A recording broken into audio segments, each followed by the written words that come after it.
السلام علیکم۔ مزید ناولز کے لیے ہمارے چینل کو سبسکرائب کر لیں۔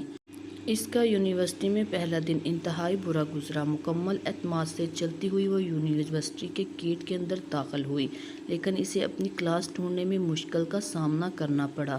اتنی بڑی یونی تھی، جب 3 چکر لگانے کے باوجود اسے اپنی کلاس نہ ملی تو وہ جھنجھلا گئی۔ اکتا کر وہ ایک بینچ پر بیٹھ گئی۔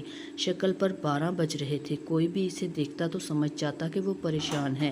تبھی دور کھڑے ایک لڑکے کی نظر اس پر پڑی۔ سفید رنگ کی شلوار قمیض پر یلو دوپٹہ اوڑھے وہ نازک سی لڑکی شاید رونے کی تیاری کر رہی تھی۔ وہ لبوں پر مسکراہٹ سجائے اس کی جانب آیا۔ ایکسکیوز می نیو کمر، لڑکے نے اسے مخاطب کرتے ہوئے تصدیق چاہی۔ شنایا نے بھیگی پلکوں سے اس کی طرف دیکھتے ہوئے اثبات میں سر ہلا دیا۔ وہ بہت کم شہر آئی تھی، معصوم سی لڑکی یہاں کے لوگوں کی چالاکیوں کو نہیں سمجھتی تھی، اسی لیے کنفیوز ہو رہی تھی۔ I am Arman, can I help you? لبوں پر دھیمی مسکراہٹ سجائے اس لڑکے نے مدد کی آفر پیش کی۔ شنایا نے اسے اپنی پریشانی بتائی تو وہ اسے اپنے ساتھ آنے کا کہہ کر ایک طرف کو چل دیا۔ شنایا نے کتابیں اٹھائیں اور اس کے پیچھے پیچھے چل دی۔ جاتے ہوئے ایک اور لڑکا ارمان کے ساتھ چلنے لگا۔ شنایا بس سر جھکائے ان کے پیچھے چل رہی تھی۔ پھر ایک جگہ جا کر دونوں رک گئے۔ میم، یہ ہے آپ کی کلاس، جائیے، پروفیسر آنے والے ہوں گے، ارمان نے شائستگی سے کہتے ہوئے اشارہ کیا۔ شنایا نے نظریں اٹھا کر سامنے روم کو دیکھا، جس کے دروازے پر کوئی بورڈ نہیں لگا تھا۔ ارد گرد نگاہ دوڑائی تو یہ خاصا الگ تھلگ سا حصہ تھا، نیم اندھیرا سا تھا ہر طرف۔ وہ جھنجھلائی۔ اب ایسے کیا دیکھ رہی ہو، جائیے، ارمان کے ساتھ کھڑے لڑکے نے کہا۔ وہ ڈرتے ڈرتے آگے بڑھی۔ اگر یہ کلاس ہے تو یہاں کوئی اسٹوڈنٹ کیوں نہیں؟ اتنی خاموشی کیوں ہے؟ وہ سوچتی ہوئی اندر داخل ہوئی، لیکن اندر جا کر حیرت سے آنکھیں کھل گئیں۔ اندر تو کوئی نہیں تھا، یہ تو کوئی لیب تھی، شاید بائیو لیب۔ حیران ہوتی وہ پلٹی، ابھی کچھ کہنے ہی والی تھی، باہر سے دروازہ بند کر کے لاک کرنے کی آواز آئی۔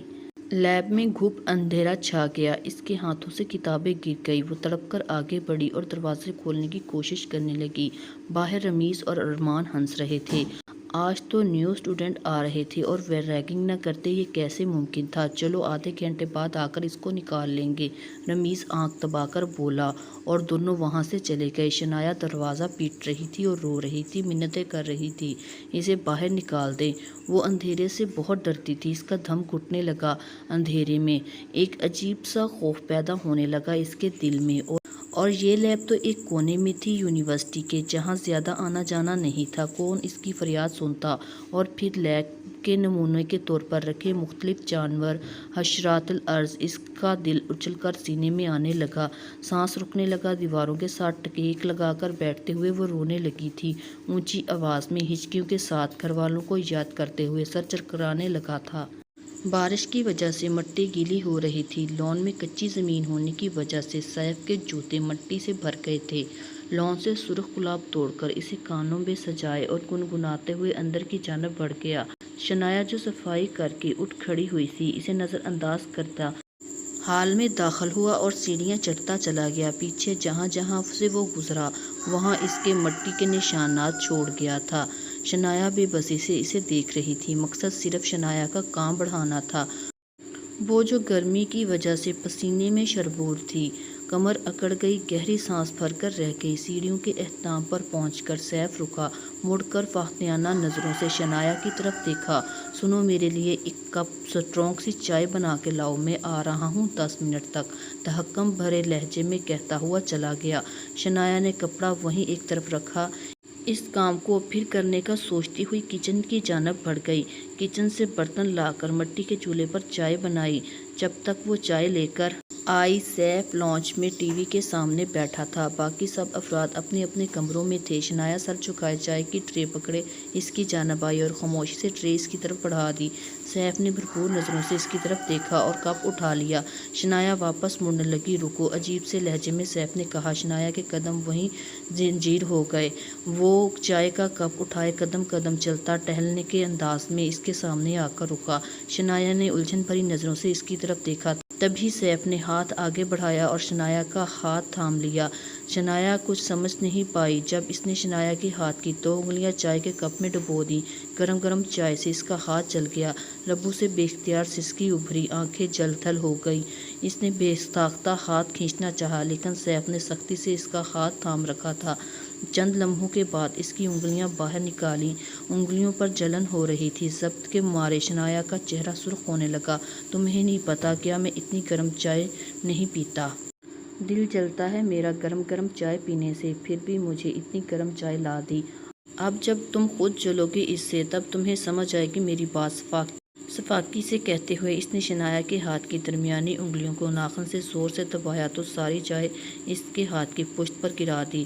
کپ زور سے زمین پر گرا دیا جو گرتے ہی چکنا چور ہو گیا۔ شنایا نے منہ پر ہاتھ رکھ کر بمشکل چیخیں روکیں۔ آنکھوں سے آنسو بہہ کر چہرہ بھگو رہے تھے اور ہاتھوں پر جلن سے وہ تڑپ رہی تھی۔ تبھی سیف نے اپنا دوسرا ہاتھ اس کے ہاتھ کی پشت پر رکھ کر اس کے ہاتھ کو سختی سے مسلا۔ شنایا اذیت کے مارے چیخ اٹھی۔ یوں لگ رہا تھا جیسے اوپر سے کھال جل کر اتر گئی ہو۔ لبوں پر طنزیہ مسکراہٹ لیے سیف نے اس کا ہاتھ چھوڑ دیا۔ صاف کرو اسے، تنفر سے کہتا ہوا وہاں سے نکلتا چلا گیا۔ شنایا دھندلی ہوتی نگاہوں سے اپنے سرخ خوبصورت ہاتھ پر جلنے کی وجہ سے بننے سرخ سرخ گول نشان دیکھنے لگی، جبکہ سیڑھیوں کے اوپر سے کسی اور نے بھی یہ منظر دیکھتے ہوئے کرب سے آنکھیں مینچ لی تھیں۔ خانپور کے گاؤں کے چوک میں اس وقت 2 تختہ دار بنائے گئے تھے۔ وہاں آج بہت رش تھا۔ خانپور اور شاہپور کے گاؤں کے سبھی لوگ وہاں آج جمع تھے۔ آج شاہپور کے رہائشی عبدالقیوم کے بیٹے عبدالہادی اور خانپور کے رہائشی میر حشمت خان کی صاحبزادی غزل کو پھانسی پر چڑھایا جانا تھا۔ سب لوگوں کے سامنے عبرت کا نشان بنانے کے لیے یہ پنچایت کا فیصلہ تھا۔ وجہ یہ تھی کہ دونوں نے محبت کی تھی، ایک دوسرے کو پسند کیا تھا، جو کہ اسلام میں جائز بھی ہے۔ وہ سیدھی راہ اپناتے ہوئے رشتہ بھیجا گیا تھا۔ گھر والے بھی آگاہ تھے ان کی پسندیدگی سے، لیکن دولت کی ہوس میں اندھے ہو کر اولادوں کی خوشیوں کو نظر انداز کر دیا اور اولاد کو مجبور کر دیا یہ راہ اپنائے۔ پنچایت اور اس گاؤں کے افراد کے نزدیک یہ ایک کبیرہ گناہ تھا۔ یوں چھپ کر نکاح کرنا اس سے بڑا بھی گناہ تھا۔ حقیقت کب تک چھپنی تھی؟ آخر دونوں خاندانوں تک یہ بات جا پہنچی۔ نتیجن آج انہیں پھانسی کی سزا سنائی جانی تھی۔ میر عبدالقیوم ایک جانب سر جھکائے کھڑے تھے، اپنے بیٹے کی جانب سے بہت صفائیاں دی تھیں انہوں نے، لیکن میر حشمت خان کسی قیمت پر انہیں معاف کرنے کو تیار نہ تھے۔ ان کے نزدیک ان کی بیٹی اسی دن مر گئی تھی جس دن اس نے نکاح کیا تھا، لہٰذا اس کے ساتھ جو بھی ہوتا انہیں کوئی فرق نہیں پڑتا تھا، بس ہر قیمت پر انہیں میر عبدالقیوم کے بیٹے کو پھانسی کے پھندے تک پہنچانا تھا۔ اسی لیے معاملے کو انہوں نے پنچایت میں گھسیٹا اور پنچایت کے فیصلے کے سامنے میر عبدالقیوم کو بھی سر جھکانا پڑا۔ نم آنکھوں سے وہ اپنے لختے جگر کو موت کے منہ میں جاتا ہوا دیکھ رہے تھے، جبکہ میر حشمت نے ایک نظر دیکھا نہیں تھا اپنی بیٹی کو، رخ موڑے پھانسی دیے جانے کے انتظار میں تھے۔ ان کے نزدیک کھڑے ان کے بیٹے میر دلار اور میر بختیور کھڑے تھے۔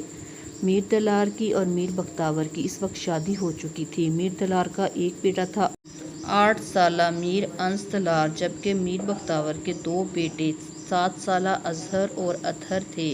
میر بختیور اور میر دلار دونوں بھائی خونخوار نظروں سے اپنے مخالف کھڑے میر عبدالقیوم اور ان کے دونوں بیٹے میر عبدالصمد اور میر عبدالرحمن کو گھور رہے تھے، جن کے بھائی نے ان کی عزت کو بکا کر نکاح کیا تھا۔ اس وقت میر عبدالصمد اور میر عبدالرحمن کی شادی ہو چکی تھی اور میر عبدالرحمن کا 6 سالہ بیٹا ہاشم تھا، جبکہ میر عبدالصمد ابھی تک اولاد کی نعمت سے محروم تھے۔ چند لمحوں بعد عبدالہادی اور غزل کو تختہ دار پر لے جایا گیا۔ غزل نے بھری ہوئی نظروں سے اپنے باپ میر حشمت خان کے پتریلے چہرے کو دیکھا اور میر ہادی نے اپنے باپ عبدالقیوم کے جھکے ہوئے سر کو۔ انہیں امید نہیں تھی کہ اتنا سخت رویہ اپنایا جائے گا۔ ان سے اپنے پیرنٹس کے لاڈلے تھے دونوں، لیکن جہاں بات پنچایت کی ہو وہاں کوئی بھی لاڈلا نہیں اور نہ ہی کوئی دیکھا جاتا ہے۔ انہیں 2 آپشن دیے گئے تھے، یا طلاق دے کر ایک دوسرے سے الگ ہو جائیں یا پھر پھانسی پر لٹکا دیے جائیں۔ انہوں نے اپنے لیے دوسرا آپشن پسند کیا۔ ایک ساتھ اگر دنیا میں نہیں رہ سکتے تو کیا ہوا، ایک ساتھ موت نصیب ہوگی انہیں، محبت کی ایک مثال قائم ہوگی نا۔ ان کے چہروں کو کالے کپڑوں سے ڈھک دیا گیا۔ ہاتھوں کو پہلے ہی پیچھے کی طرف باندھ دیا گیا تھا، پھانسی کے پھندے دونوں کے گلوں میں ڈال دیے گئے تھے اور رسی کھینچ دی گئی تھی۔ چند منٹوں کی بات تھی، ان دونوں نے تڑپ تڑپ کر جان دے دی۔ بہت سے لوگوں کی آنکھیں اشک بار تھیں، لیکن زیادہ تر لوگ بے تاثر چہرہ لیے کھڑے تھے۔ ان کے دل شاید پتھر کے بنے ہوئے تھے، جنہیں ذرا بھی خوف خدا نہیں تھا۔ انہیں تو عادت تھی ایسے منظر دیکھنے کی، کیونکہ جہاں محبت کی سزا سرعام پھانسی تھی، بہرحال یہاں سے دونوں خاندانوں کی دشمنی کا آغاز ہوا، جو نہ جانے اب کتنی پشتوں تک چلنی تھی۔ ان کے درمیان بول چال بند ہو چکی تھی۔ جیسے جیسے بچے جوان ہوتے گئے، ان کے دل و دماغ بھی ایک دوسرے کے خلاف نفرتیں بھرتی گئیں۔ اکثر چھوٹی چھوٹی باتوں پر ایک دوسرے سے الجھتے رہتے، لیکن بات کبھی ہاتھا پائی تک نہیں پہنچی۔ کئی سال گزرنے کے بعد بھی ان دونوں خاندانوں میں یہ رواج نہیں بدل سکے۔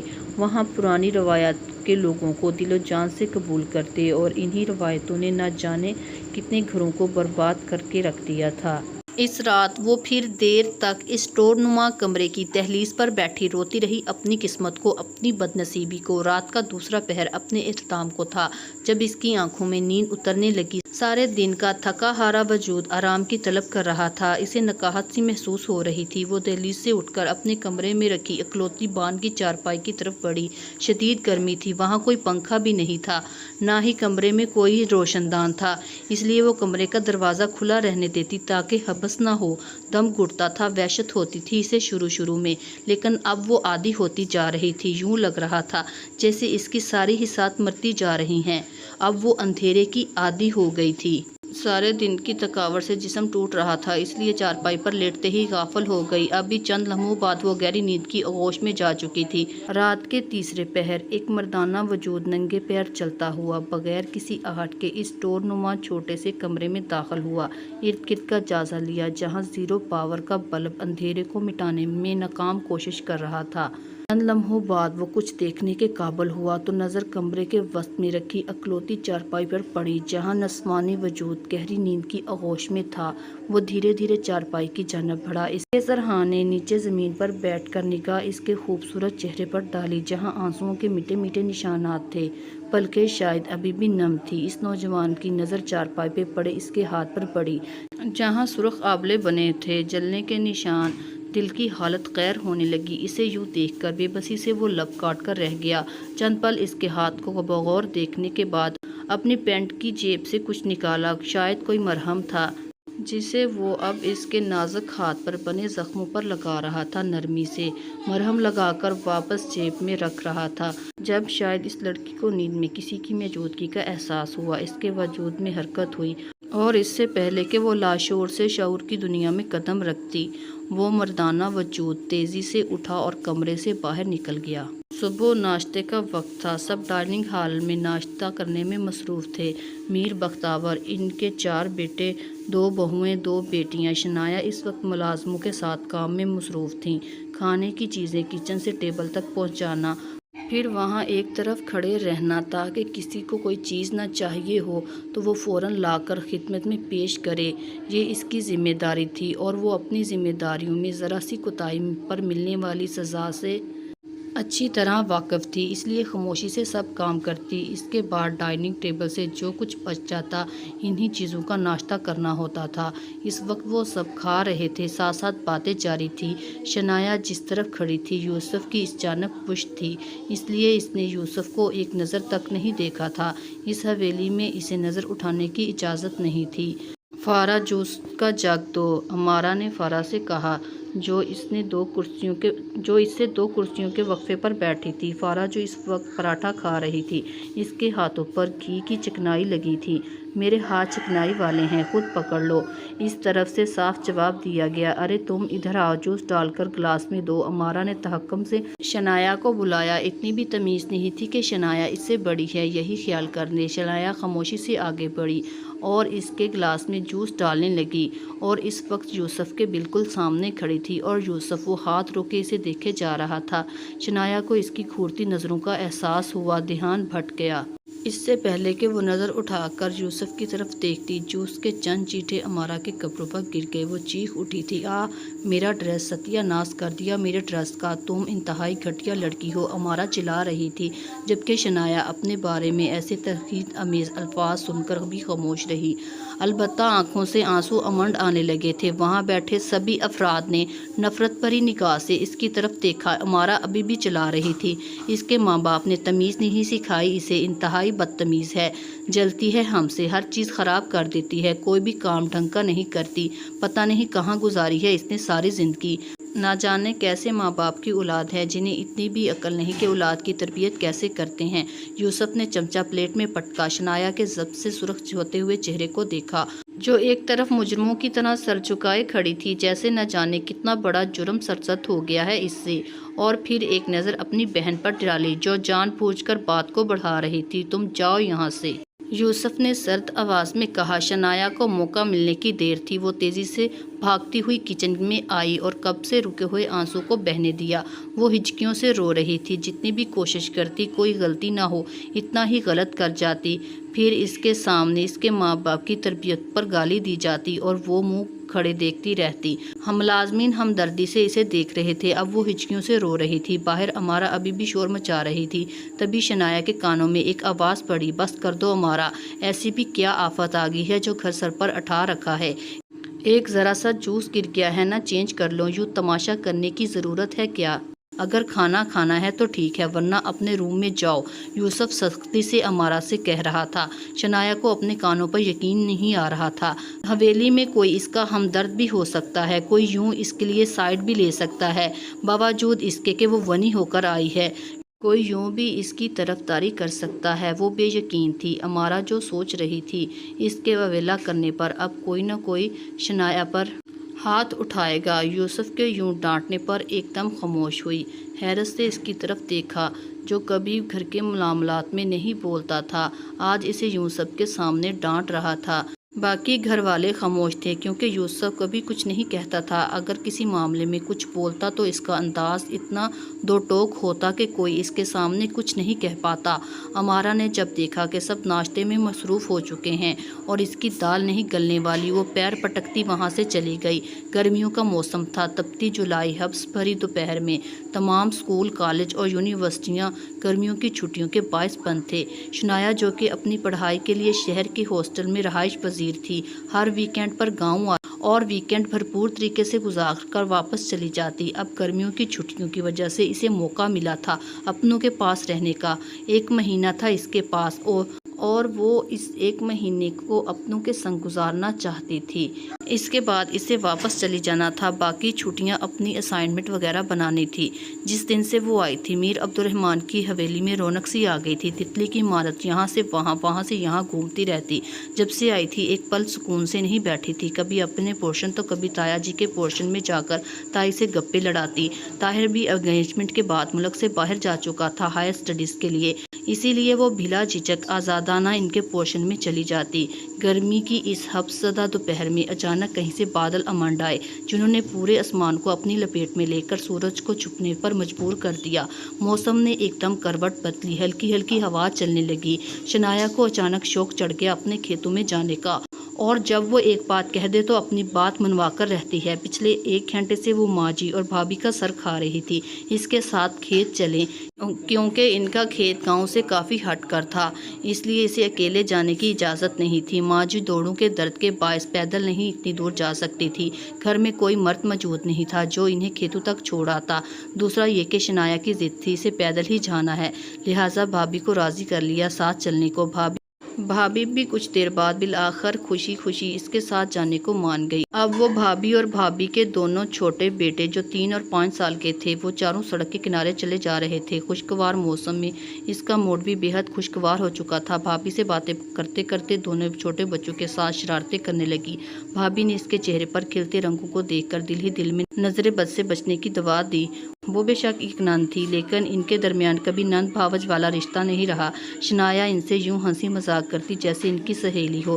انہیں اکلوتی نند ملی تھی جس میں اکڑ اور غرور نام کا نام و نشان نہیں تھا، جو مزاج کی بے حد اچھی تھی اور خدا کا شکر ادا کرتی تھی۔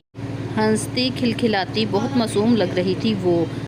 تبھی 3 سالہ اسامہ کو پیاس محسوس ہونے لگی۔ چھوٹے بھائی کی طرف دیکھ کر طلحہ بھی پانی کی ضد کرنے لگا اور بھابھی پریشان ہو گئی۔ آتے وقت موسم ٹھنڈا تھا اور کچھ شنایا نے جلدی مچائی تھی۔ پانی کی بوتل لینا یاد ہی نہیں رہا، گھر بھی بہت دور تھا اور کڑی دھوپ تھی۔ ایسے میں بچے بغیر پانی پیے اتنا سفر کیسے کر سکتے تھے؟ اور تھے بھی ضدی۔ اب پانی پیے بغیر اپنی جگہ سے 1 انچ نہیں ہلنا تھا انہوں نے۔ بھابھی اب کیا کریں؟ شنایا نے پریشانی سے پوچھا۔ بھابھی نے پانی کی تلاش میں ارد گرد نگاہ دوڑائی، شاید کوئی ٹیوب ویل چل رہا ہو، لیکن نظریں مایوس لوٹ آئیں۔ اسامہ نے باقاعدہ رونا شروع کر دیا۔ بھابھی اسے چپ کروانے کی کوشش کر رہی تھی۔ شنایا خود بھی اس سچویشن سے تھوڑی سی پریشان ہو گئی تھی۔ اس کی نظر کچھ فاصلے پر ایک ٹریکٹر پر پڑی۔ کچھ سوچ کر وہ بھابھی کی جانب جھکی۔ بھابھی وہ سامنے دیکھ رہی تھی۔ ٹریکٹر کوئی آدمی چلا رہا ہے کھیت میں، شاید اس کے پاس پانی کی بوتل موجود ہو۔ آپ ویٹ کریں، میں پوچھ کر آتی ہوں۔ اس سے پہلے کہ بھابھی اسے کچھ کہتی، وہ تیز تیز قدموں سے آگے بڑھ گئی۔ وہ نہیں جانتی تھی کہ ان کے ساتھ والے کھیت کس کے ہیں، نہ ہی یہ خبر تھی ہل چلانے والا آدمی کون ہے، لیکن شہر جانے کے بعد اتنا اعتماد آ گیا تھا کہ اگر مدد کی ضرورت پڑتی تو وہ کسی اجنبی سے مانگ سکتی تھی۔ ٹریکٹر پر موجود شخص نے شاید اسے دیکھا نہیں تھا، تبھی وہ اپنے کام میں مصروف رہا، ساتھ میں اونچی آواز میں میوزک آن کر رکھا تھا۔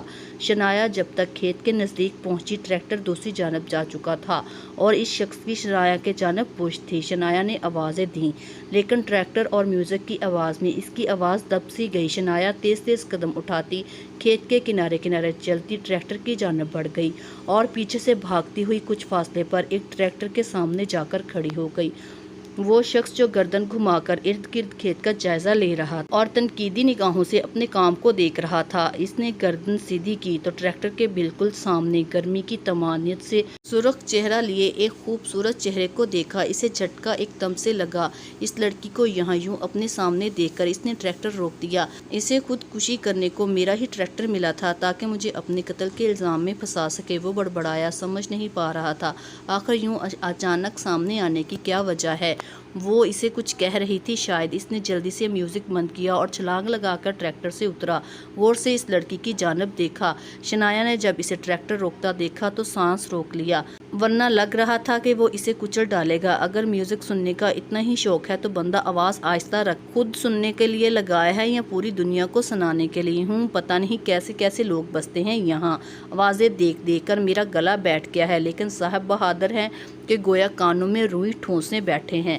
وہ اونچی اونچی آواز میں بڑبڑا رہی تھی، جانتی تھی اتنی اونچی میوزک کی آواز میں وہ کہاں سن پائے گا، لیکن اگلے ہی لمحے وہ پلیئر آف کر چکا تھا۔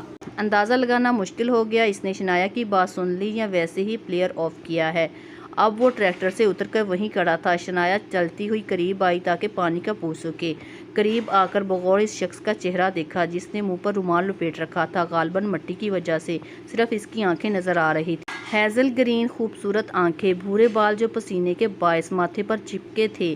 شنایا کو عجیب سا فیل ہوا، کچھ تو عجیب تھا، شاید اس کی آنکھیں جن میں چمک تھی، بے تحاشا چمک، اور مسلسل شنایا کو دیکھے جا رہا تھا، یکٹک بنا پلکے جھپکے، بے خودی سے، بے اختیارانہ کیفیت میں۔ شنایا کے منہ کے زاویے بگڑے، لیکن اس کے باوجود اس نے اپنی نظروں کا زاویہ نہیں بدلا۔ آپ کے پاس پانی ہوگا، وہ مدعے پر آئی تاکہ جلد از جلد اس کی نگاہوں کے اثار سے دور جا سکے۔ کیا؟ وہ چونکا، جیسے کسی نے حسین خواب دیکھتے ہوئے اسے جگا دیا ہو۔